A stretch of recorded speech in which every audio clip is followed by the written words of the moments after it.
happy to. Can you hear me? Go ahead and close it. Okay, I'll talk about first my dad. I called him Daddy. I was from Oklahoma. He lived with his parents. They had a farm in Oklahoma, and if you know anything about Oklahoma, it's not easy to have a farm in Oklahoma and live, but he worked hard. I gather his dad was pretty strict because the story goes that he came home one night after carousing a bit with his brothers and didn't get home till wee hours. And his dad said, "Okay, boys, don't bother about changing clothes. Get out in the fields. We have work to do." So they did. My dad and two of his brothers fought in World War I, if you can imagine. It's a long time ago. Before he left for his duty, he went to a school graduation for 8th graders, I think it was, and he saw my mother, and he told his brothers, "I'm going to marry that woman." Well, she was probably 8th grade. I think he was 12 or 15 years older than her, but he went off to the war. And we have a picture of the three brothers when they're on their way home, gathering in Paris. And can you imagine how happy they were to see each other? Recording in progress. Only one brother had been injured, and he suffered the rest of his life with his injury.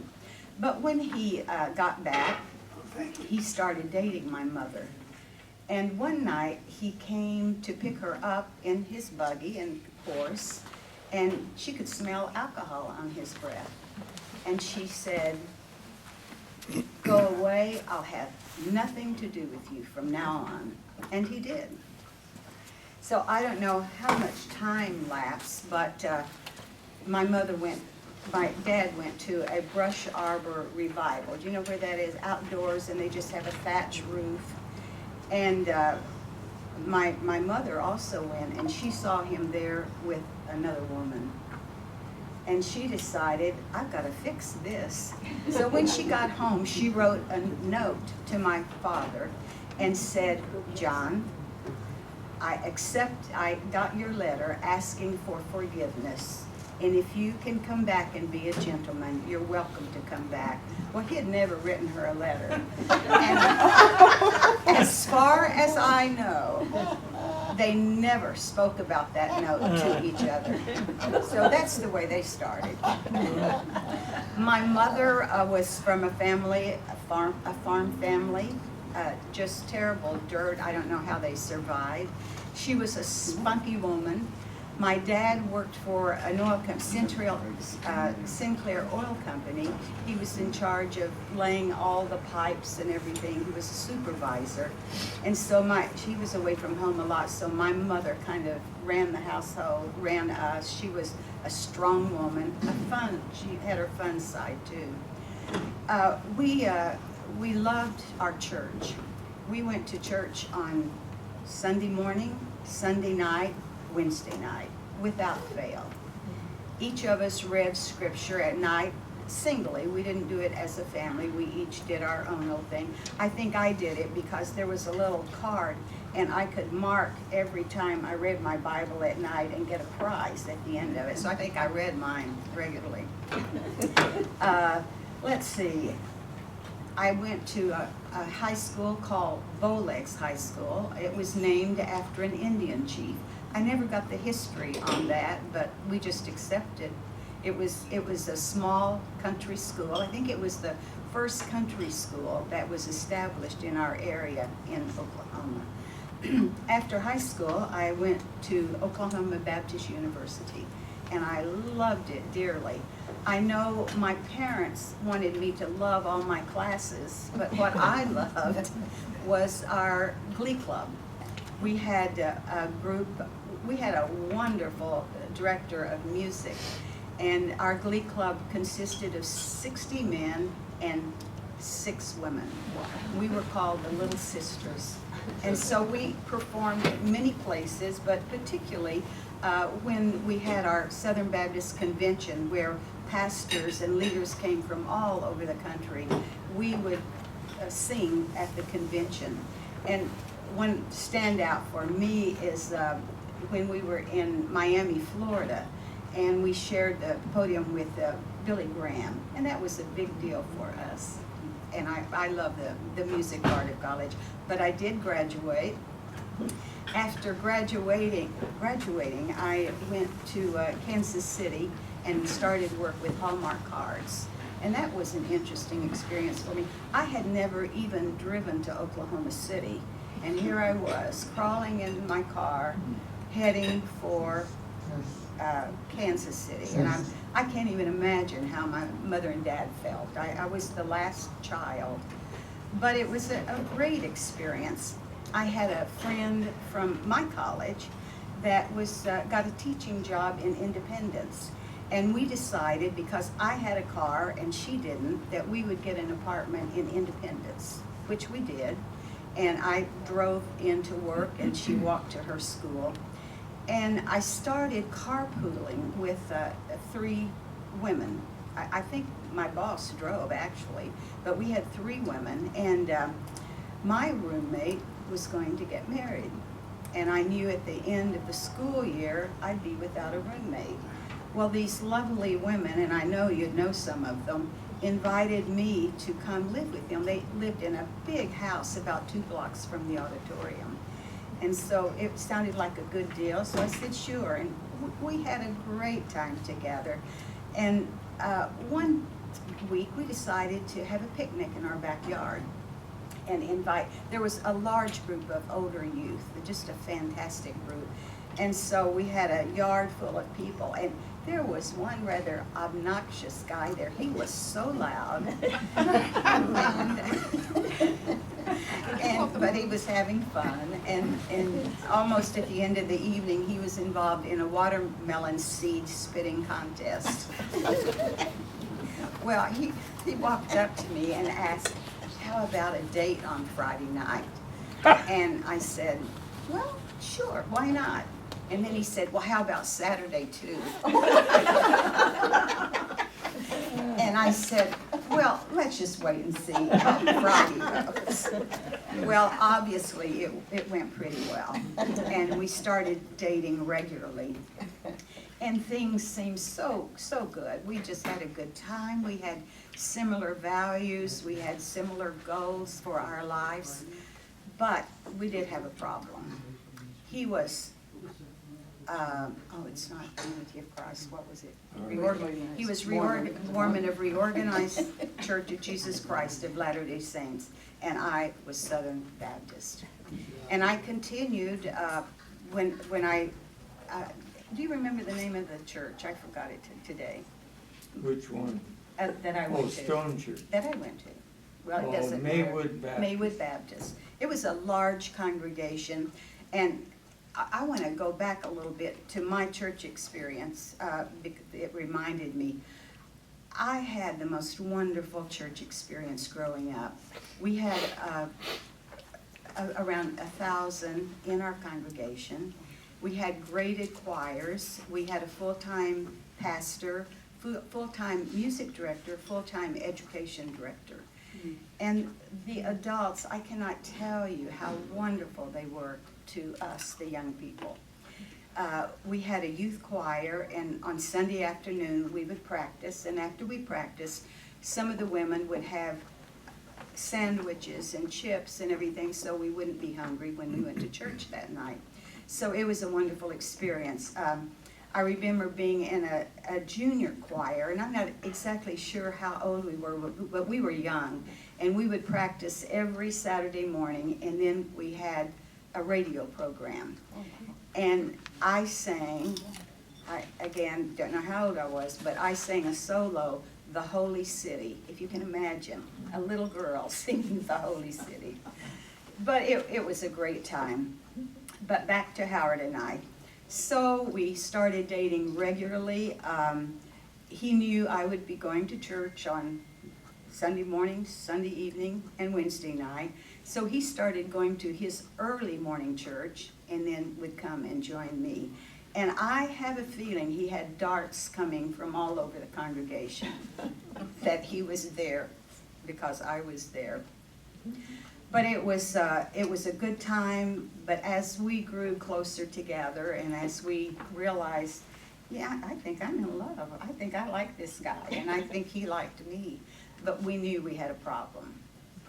I was Southern Baptist. He was not Community of Christ, whatever it was called then. And so we stewed over that. I prayed, I cried. It was just a difficult time. And I remember John Conway calling me and saying, Bonita, would you come to my office? I'd like us to just have a talk. And so he started telling me all the reasons that his church was a little better in line than ours. And I was to myself saying, yeah, sure you are. We have churches all over the world. We have hospitals everywhere. We have orphanages everywhere. Now, how many colleges do you have, and how many hospitals do you have? That was running through my mind. I thought, you know, we're doing okay. We're doing okay. Well, Howard did a rather dull asking me to marry him. Sorry, Howard. We were in the backyard of the house I was living in, and he said, you know, if we can get all these things worked out, would you marry me? And I said, well, sure, let's give it a whirl. But the only thing standing our way was the church. I loved my church, and I was so active in it, and Howard was too. And after a lot, again, tears and thoughts and praying, I decided, you know, I can worship God wherever I am. Just because I choose, maybe, to go with Howard and go to his church, it's okay. It's okay, because I know who I am and I know who my God is. And I'm okay. So we decided, much to the chagrin of my family, my mother, I was marrying a Mormon. They knew I was marrying a Mormon, and they really, really were upset. But my sister called once, and she said, I've just been to the library, and I've just been doing some research. And I said, stop there. I said, we're engaged. She said, fine. And so they accepted Howard, and they loved Howard to this day. But it was difficult. You can imagine when you've been immersed in such a wonderful church, and then you make a choice like I did. But I knew Howard was a minister. I knew he was committed to the church and possibly would be working in the church throughout his life. So, long story short, we got married. And we've been married 60 years, so something worked. Maybe 61 by now. After we'd been married, maybe a couple of years, Howard decided he wanted to go to the University of Iowa to continue his education. He had been taking courses at a university, I don't remember the name of it. UMKC. And he had a couple of church leaders that was nudging him and saying, you know, we need this in our church, and we encourage you to go. Of course, they weren't willing to help pay for it, but we urge you to go.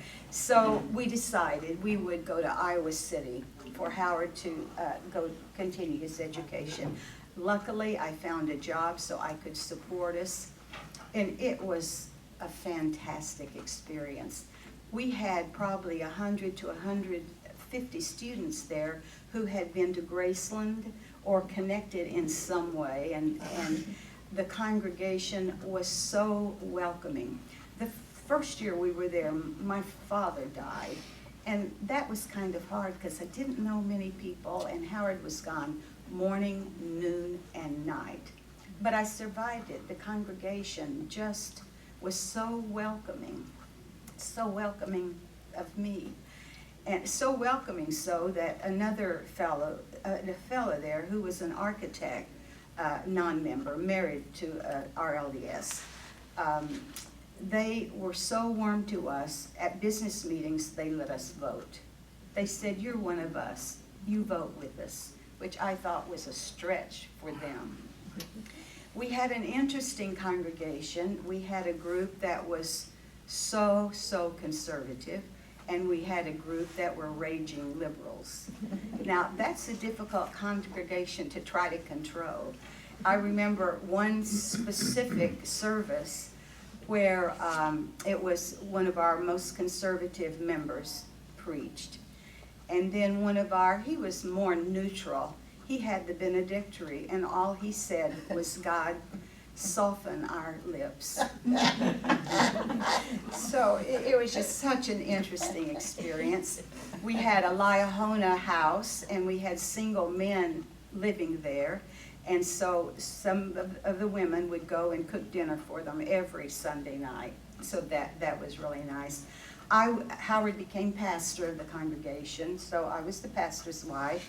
And I was able and did everything in that congregation I could do that didn't require membership.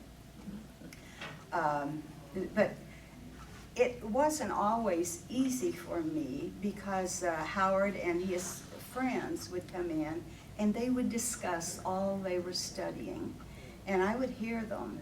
I didn't have the advantage of classroom or the books, but I would hear all of their ideas, and ideas that I just never heard of. They were really different from the way I was raised. And it really cracked my foundation of my faith. I just couldn't grasp everything. I couldn't believe everything. It made me question everything that I knew. But Howard finished his education except for his dissertation. We had a son, Gavin. And then when Howard graduated, he had an offer from World Church wanting him to come and be director. What was the position? Religious education. And then Graceland contacted him and wanted him at Graceland. So he had a difficult decision to make, but he did choose Graceland, which I think was just a wonderful idea because we've loved our time here. But as I said, when we were in Iowa City, my foundation started cracking.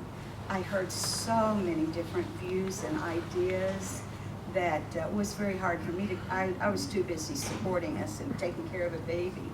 But my foundation started cracking. We came to Lamoni and started to church here, and I loved all the people. I loved everything I was able to do, and it was a wonderful experience. And one Sunday, I just had this feeling. It was Communion Sunday. And I just had this feeling, I haven't had communion for 14 years. I think it's time. And I respected the policy of the church. I really did. But I felt a need. And I felt it was right. I felt it was right. So I decided, I came one Sunday, and I decided today I'm going to take communion. And I had so much respect for the church and for their beliefs and, you know, what you could and could not do, but that just preyed on me that it was okay. So I went to church trembling a bit, and communion was brought to our row, and it was Alma Blair, and I took the cup and I took communion, and he had a smile from ear to ear. He was so thrilled with that, and okay, I made it through that. And then the next Sunday, I took communion, and then for me a tragedy happened. Oh. We had a faculty member from Graceland who had the service that day, and he spent time at the beginning talking about why there were those in attendance unworthy to take communion. And it kept on for about 20 minutes. He was there with his son talking. Well, initially, I just smiled. I felt so right in having taken communion, and I had a need for that. But he just kept talking, and I found the tears coming to my eyes. And then I felt such sorrow, and then grief, and I just had to leave. So we were in the balcony. Dennis Steele was our director, and I just had to leave because I was just coming unhinged. And I found out, and everybody I knew was in church, so I just walked the streets and contemplated. And I found out later, the Younkies were there, and they left. They were in the choir, and several others left. And it was really quite a devastating experience. I knew I was breaking the rules, and I usually don't break rules, but I did that time. And I don't know that I regretted it. It's just something that was ready. I was ready for it. I had a priesthood call after that, and in essence it was, "We're so sorry you were upset," and that was about it. And I told them that I thought God was probably really frowning on them today. I was hurt. Okay, after that, we started Olin Mission. I think it was fairly soon after that, because we knew there were a lot of individuals who no longer attended this congregation, and they didn't think they wanted to or needed to. But Tom Patton and Howard met, I'm sure you met with the church board, or whatever they were called, to discuss this. What? The stake president. The stake president. And finally, we were approved to start Olin Mission. And it was a little deserted church out here, and we cleaned it up, and it was amazing, the people that started coming who had a need, but it just hadn't been met in this church. And it just really was a wonderful time. And we continued for 12 years. At that point, our children had grown up, they were in college, people had moved, and it had lost its essence. And so we closed the church, and most of us came back to this church. It really was a wonderful experience. Where did we go? Can I ask? Yes. What was the largest attendance at there about? We 50 to 75 But probably. we often had But 100. when we had special events, we'd No, have. but just on a normal Sunday. 30 on the books, but we always had more than what were on the books. 30, you thought? I thought more than that. He said more On the attendant. book. Oh, more on the book, on the books. Yeah, yeah. Let's see. Could you talk a little bit about your professional life? Okay, I was just about to look at that. When we were at Graceland, yeah. I worked in Kansas City, in wherever you were in school. Iowa City, for a company, and that was good. It provided food for us. And then when we came here, my children were small, and I was getting kind of anxious, but I got a call one day from Noah Yates, and they were having a retirement in the career counseling office, and he wondered if I would be interested. So I started part-time, and Kathy Nellen started part-time, and we developed a wonderful, I think, center for young people to work on resumes, to get jobs. And they really would line up for guidance, and that was a great time, and Kathy and I worked so well together. Let's see, what now? Later on, I transferred to the enrollment department and was head of enrollment. We were at I think, 700 and something in terms of students. And during my years there with a wonderful, wonderful staff, we were just under 1,000. And then I retired, a blessed day. It was a lot of work. Let's see. Well, I can remember another time when you kind of just walked the sidewalks. Do you remember that time? No, maybe you don't. No. I remember What's it that? quite well. Well, I'll move into a little bit what I told you. You were a very successful woman in a male-dominated culture. Dominated, Yes. yeah. I'm wondering if you ever felt discriminated because you were a woman in your position. I don't think I was smart enough to feel that way until I joined a group of women that met every Saturday, and we discussed a lot of issues, and one of the issues was balance between men and women in their jobs, and that's probably, but I think I was too dull in that part of my life to even, until we had a consciousness raising group.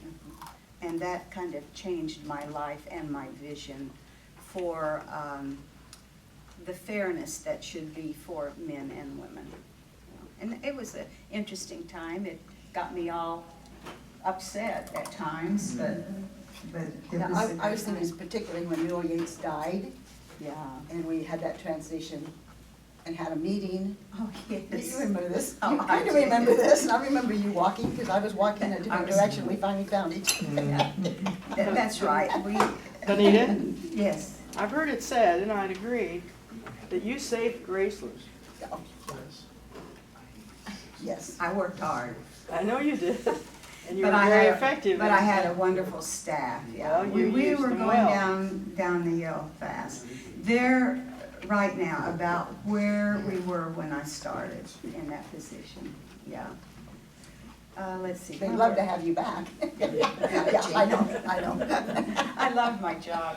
I love my job at Hallmark, I love my job when Howard was in school, and I love my job at And Graceland. what do you think you specifically did that helped that enrollment go up? Good question. Well, the first thing I did is review what had been happening, what was happening there.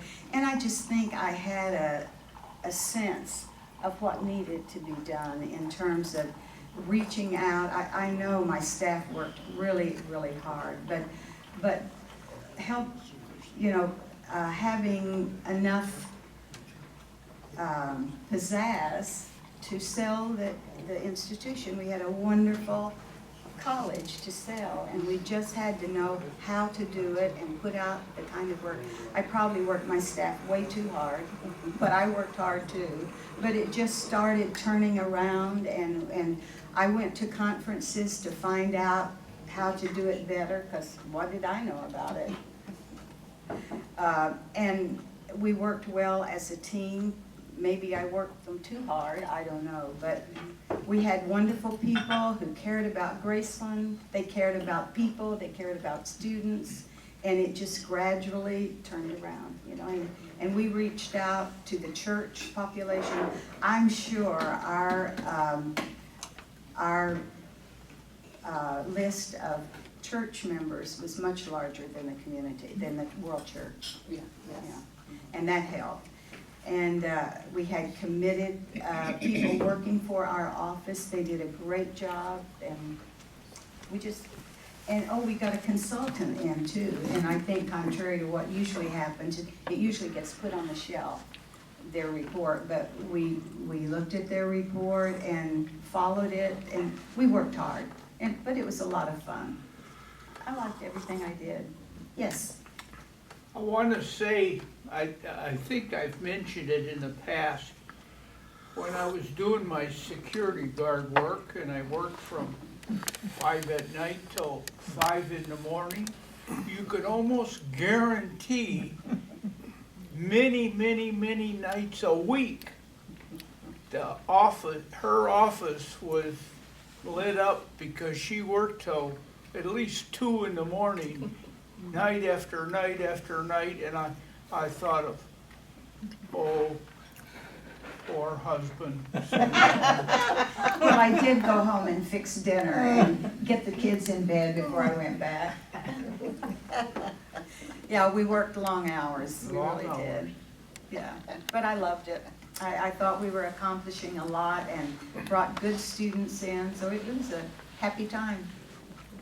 But I was happy to retire. Let's see, anything else? Let's see, what did I have? Yeah, look what you have, not, I've got questions. Did you have questions? Yeah, Go ahead. absolutely. That's okay. Tell me about some of the disappointments or trials you've had in your life, if you're willing to.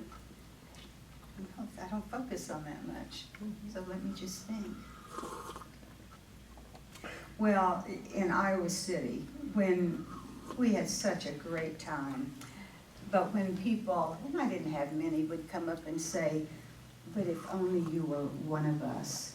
And here I was doing everything you could do and not be baptized into the church. My baptismal experience, I was young, but I remember when I was 7 years old, I told my mother I was ready to be baptized. And she said, honey, I think you're just too young. Let's just wait a while. Well, I said to myself, if you don't want me to be baptized, I'll just show you I won't get baptized. So I went for several years, and at Vacation Bible School, the last days, our last day of Vacation Bible School, our pastor would come in. Now, in my church of 1,000 students, we had a pastor, music director, and educational director. And it was great. But Vacation Bible School, the last night, our pastor came in and spoke to us. And at the very end, he had an invitation call for any who felt they were ready to commit their lives to Christ. Well, it hit me right there. And so I did, you walked to the front, and he greeted you and said, we're so happy that you're choosing to be baptized. And so I was baptized then. But I forget what the question was. No, well, that was, I don't know. Either. Disappointments. That's the Trials question. and Trials, Oh. yes. Trials and disappointments. yeah. Oh, gosh. I really, Thank you. I really haven't had a lot of trials and a lot, at least I haven't called them that. You know, a little rugged when Howard and I decided to get married. I remember, who was the pastor at Stone Church? John Conway. John Conway called me one day and said, Bonita, would you come to my office? I'd love to visit with you. And I said, I think I had an idea what was happening, but I said, well, sure, John, I'll come, I'll have a visit. And so he just wanted to tell me, I know your church is wonderful, but you know, we just have a little more to add to it. And you need to know that, because I think you would love to join our church. Well, I was thinking, well, John, you know what? Our church has congregations all over the United States. We have hospitals everywhere. We have missionaries in all the country. You know, that's what I was going through my mind. I'm okay, John, I'm okay. I've accepted Christ as my Savior. I've been baptized. I'm okay. I don't need to do it again. I know you've done lots and lots of traveling. What are some of your favorite places you've been, and how has that changed you, visiting all these places? I don't have that on my sheet No, to answer. no. Let's see. Where? Oh my goodness. Well, just name some of them. Doesn't have to be your favorite, but just some of the places you've gone. Well, Howard, maybe you should answer. I can't remember all of them. Well, I won't take a lot of time, but we've had wonderful opportunity to get to about 60-some countries. And that included places where I was taking students, Israel, Australia, Howard, she was Bulgaria. talking about where I've been. You know what? I know. One of the ones, I know you have a niece who worked with cruise ships. Mhm. So I know you did some marvelous trips, maybe a couple of those. Probably the most, I think, Howard, it was 50 days. Yeah, Was it yes. Wow. 40 days? Sure, yeah. We, 42. Howard and I, and my sister, two sisters, the one sister was single and her friend came, so there were 6 of us. And we traveled quite a few countries during those 50 days, I think it was, whatever, 60, whatever it was. It was fantastic. Every day you'd wake up, you'd be in another country, maybe, and get off the ship and explore. And then when we were on land, the 6 of us would play cards together. I had a great time, and go to the entertainment, and eat their food, and eat their food, and eat their food. But And you left from where? South America, you went to Greece, or I can't remember exactly where you left from. well, But they were taking the ship back, is the way I recall it. Is it? Sydney. Sydney, from Australia. yeah, in Oh, Australia. from Australia, and then you That went was all the what- way to Athens. Indonesia, Oh, wow. Japan, Korea, China. It was wonderful, yeah, we loved it. It just couldn't be a better way to have after retirement, yeah. Oh, you did that after you retired. And we had a niece that worked for the company. What was the name of the company? Princess. Princess Cruise. And we got family discount. That's the only way we could do it. And it was fantastic. Yes. When you were looking at RLDS-ism, was there one thing or two that you remember that you thought, now that's just not right, or that's weird? This Joseph Smith in the Grove, it doesn't was there anything you can remember that was kind of going to be a deal breaker for you, and then you kind of got over it? Well, no, I think I was looking for things like that, really. But I think the fact that they wouldn't accept my baptism was sticky for me. Okay. And I knew it was so meaningful to me when I was baptized. I knew, why would I do it again? Why would I do it again? Why was this church, this is what went through my head, so special that they wouldn't accept my baptism, you know? But other than that, I was just kind of excited to learn something new, to learn about the church. Howard being pastor in Iowa City was a wonderful opportunity for us. We had students in our home all the time, and you know, going to Iowa City was a wonderful thing for that early years of our marriage, because we had a group of students that were so open and embracing and loving and accepting me as the wife of the pastor. You know, that was something else. Now, there were a lot of really, really conservative people, but I loved them. They were wonderful people, and probably I might have been one of the most welcoming people in the congregation, because I love the liberals, I love the conservatives, just got along well, and I loved our experience there. I don't know that I answered your question. What about, I guess you were happy with open communion. It was nice, particularly after the experience I had Yes. had. I It's would like almost like. I didn't touch it after that, you know, after. Oh, yeah. After you got Yeah, enslaved, yeah. yeah. But when we had Olin Mission, we broke the rules, and we had the emblems there, and we would go up and get the emblems, and I would take that. That was a very important thing for my life. And I couldn't see that it was that different, you know, it was what it was. Yeah.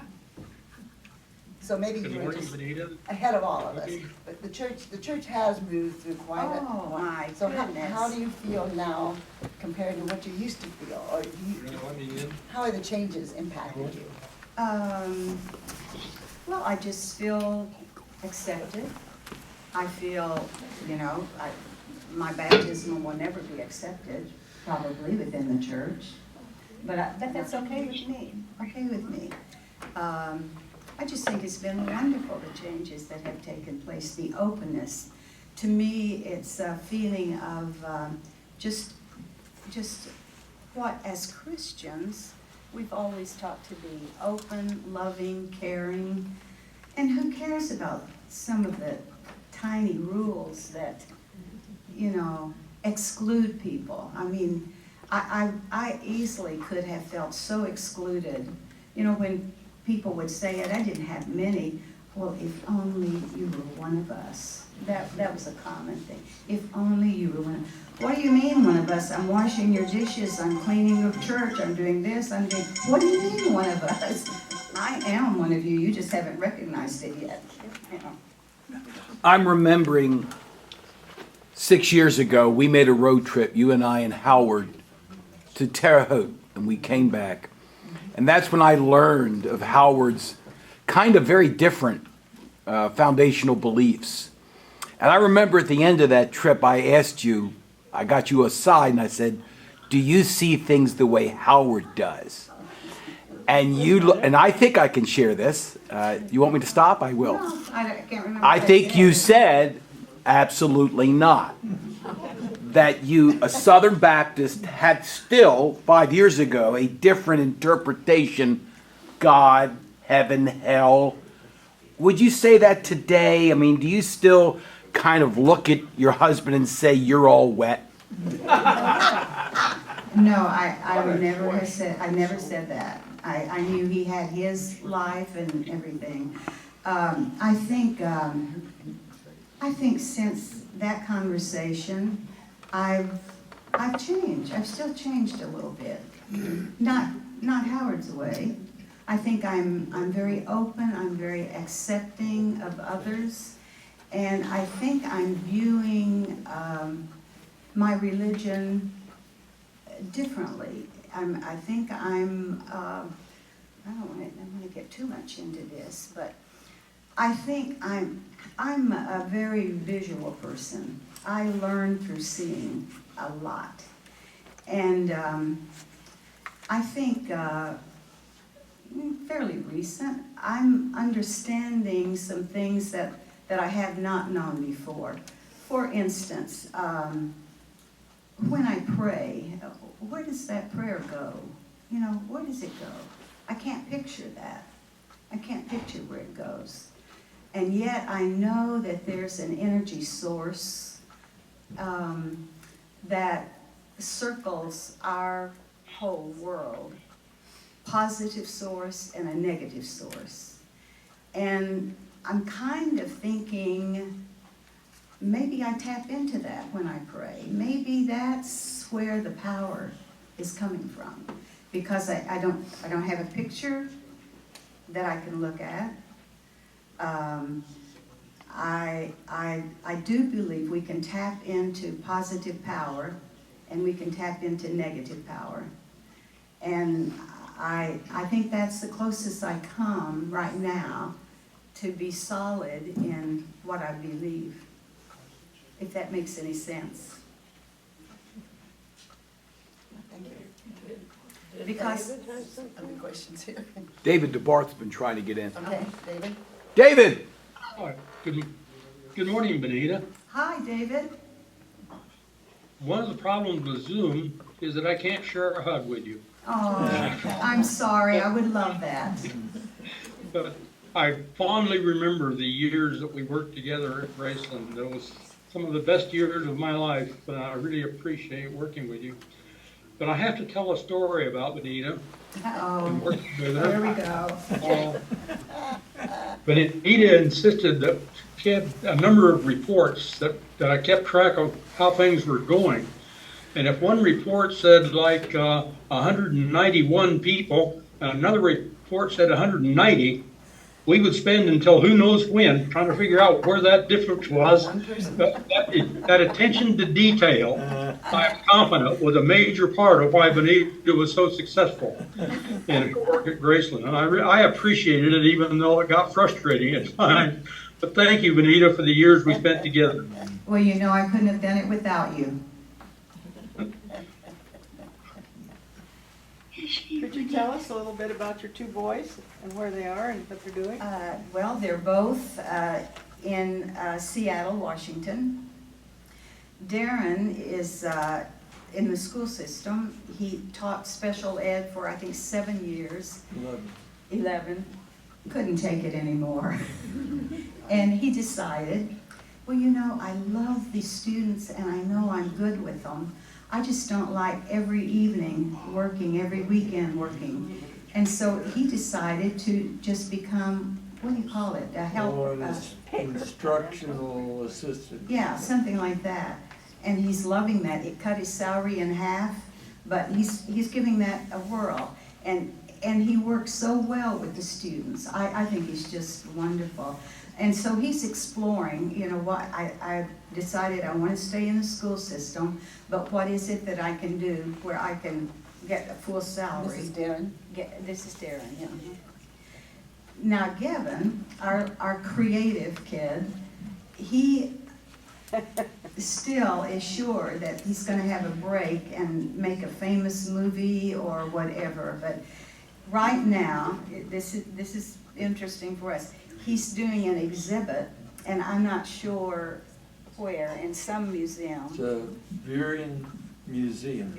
Museum. He's doing an exhibit on Bigfoot for all the things through the years he's collected on Bigfoot. And I was going through some of their papers not long ago, and here was a kindergarten picture with Bigfoot that he had drawn. So he's right now they're setting up that display. He's done a lot of things in film, and he's been poor, very poor many times. But they're doing great. They have a wonderful community of friends, many of them from Graceland, and they're living a happy, full life, but they haven't gotten married. What's wrong with those guys? There's a disappointment, grandchildren. Yeah, grandchildren, that's right. One of the things that I've appreciated about you is, in my opinion, you are like an ideal woman, the way a woman ought to be. Hear that, Howard? He knew that. He knew that, right? He knew that. Always He knew that. But your graciousness, your ability to be a wonderful hostess and welcoming. And again, I think these are all things that did lead to your success at Graceland. But it's something I've always appreciated Thank about you. you. And I don't know how many of you know that she's a marvelous, I'll call her a chef, but I won't, okay, I won't. But she has a way with food that's great. Yeah, I don't know if you know how many, she's a wonderful woman. Where did you learn those kinds of skills? Is that your mother? Oh, my mother was a great cook. I never saw her look at a recipe, but she was a great cook. We loved her food, and I just picked it up there. But we never sat down when she was preparing a meal. We always in the kitchen helping her, and so I probably learned a lot from her. And our family loves food. Yeah. But we played a trick on Howard one year. My nephew from down south, we were at Thanksgiving time, my family gathers, and not everybody, but like this last Thanksgiving, we had 23 in Gulf Shores, Alabama. And that nephew is a character. His whole life, he's a performer. And he's fun, and he's just great. Well, we were having Thanksgiving at my mother's house, and we had it at her home until she passed away.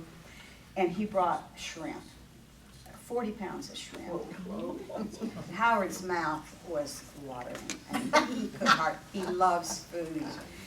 And so my nephew said, let's play a trick on Howard. And so he kept most of the shrimp back in the kitchen and passed the shrimp around so Howard would be the last one.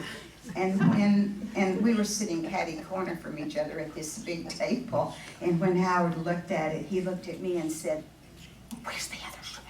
I mean, he was upset, and everyone was watching. So we had a great laugh over that, but I don't know what question I answered. What was the question? About where you learned to be who yeah. you are. That was one of them. My mother was a great cook. She was a good seamstress. She's a lot of fun to be with, unless you got her on the wrong side, then it wasn't pretty. But she was just a delightful woman. She collected antiques. My dad worked for an oil company, and he was superintendent of pipeline. And so he traveled all over every time they had a new line. And so Mother had a lot of responsibility. We really had, I loved our upbringing. We had a company house that the company provided, and it was a row of houses like this, and families lived there with lots of children. And it was on a, and the plant was right behind our house, chugging all the time. So you didn't notice it until they went on strike. Oh, where's the noise? And we had the road in front of us, and I rode my bike like a wild woman. Just had a wonderful. And all sisters, right? Mhm. You didn't Four not have a sisters. brother, yeah, That's 4 right. sisters, so house of women. That's right. In fact, that's one thing I was going to cover. My sisters, 3 wonderful sisters, and my mother, she was pretty creative. I'd like to share our names with you if you don't mind. Irma Marie, Johnny Glee, Jimmy Marie, and Bonita Angeli. Wow. So we lived with that. And I know Bonita's had lots of fun with their name, have you not? Since it also is a Spanish word for it. Oh, yes.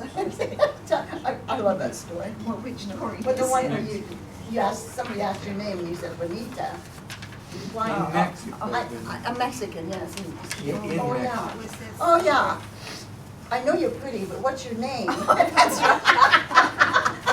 That's right. That's right. You remember things better than I do. I love that story. I Yeah, thought that was a fun good story. one. That was, we were in Mexico at the wedding of John, last name? Pat. Pat. Yeah, Patton, John John Patton. He married a young woman from there. And we had a brunch the day after the wedding for out-of-town guests. And so I was just being friendly, walking around and saying, I am Bonita. I am Bonita. After the 3rd person, I kept wondering, why are they looking at me so strangely? And I was saying, I am beautiful. I am beautiful. So I just shrunk into a corner and Our time is just concluding. Thank you, Bonita. It's always fun to share with you. thank you for listening. Please take your